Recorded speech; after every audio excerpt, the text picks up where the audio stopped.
بسم اللہ الرحمن الرحیم۔ السلام علیکم محترم اور پیارے ناظرین، آج میں حضرت کعب بن مالک رضی اللہ تعالیٰ عنہ کے امتحان کے واقعے کا تیسرا حصہ بیان کرتی ہوں۔ اس واقعے کو ثواب کی نیت سے اپنی سماعتوں کی نظر فرمائیں۔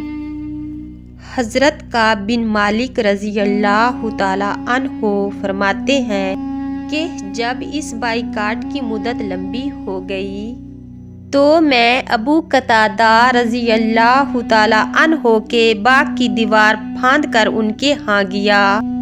وہ میرے چچا زاد بھائی تھے، میں انہیں بہت چاہتا تھا۔ سلام کیا، واللہ انہوں نے جواب نہ دیا۔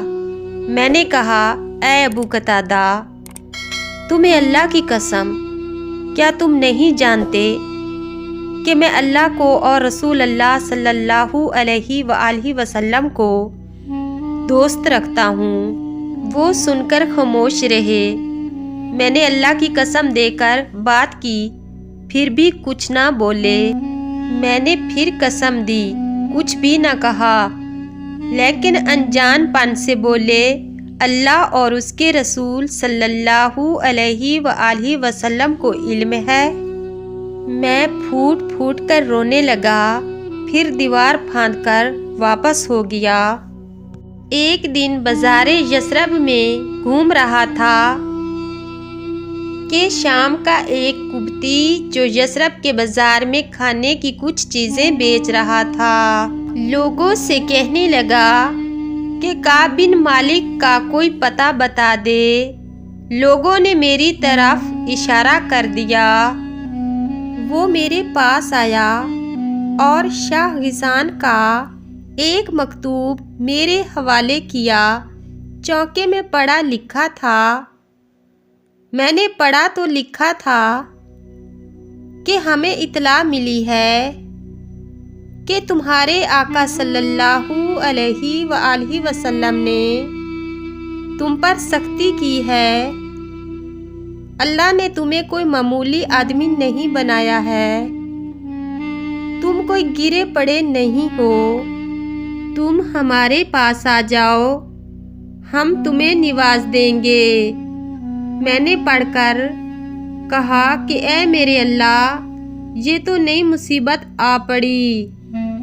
میں نے اس مکتوب کو آگ میں جھونک دیا، اور جب 40-50 دن گزر گئے تو رسول اللہ صلی اللہ علیہ وآلہ وسلم کا ایک قاصد میرے پاس آیا اور کہا کہ حضرت محمد صلی اللہ علیہ وآلہ وسلم نے حکم دیا ہے کہ اپنی عورت سے علیحدہ ہو۔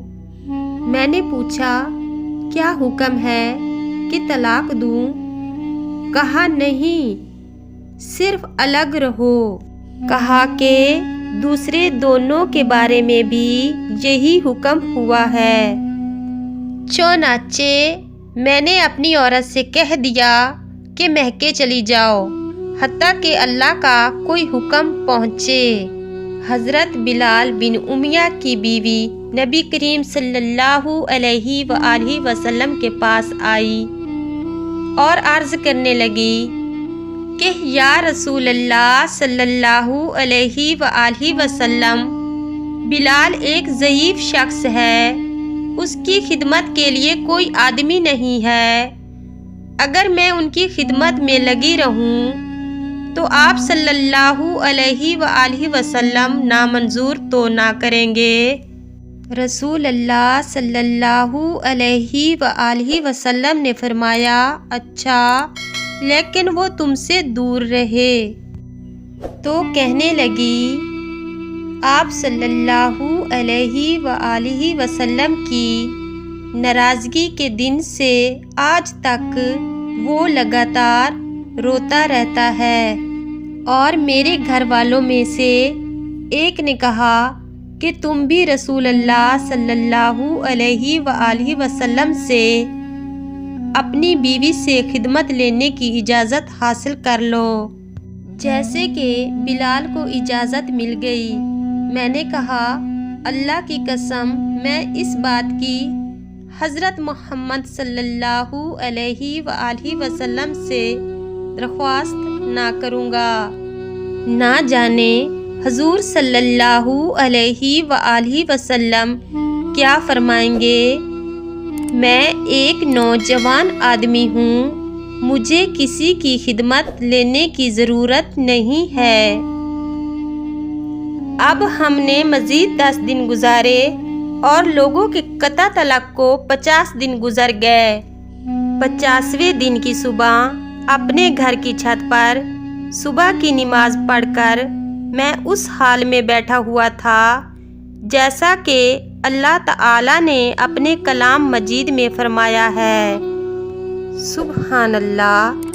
یہ واقعہ ابھی جاری ہے۔ اس واقعے کا باقیہ حصہ آپ سامعین کی سماعتوں کی نظر نیکسٹ ویڈیو میں کروں گی۔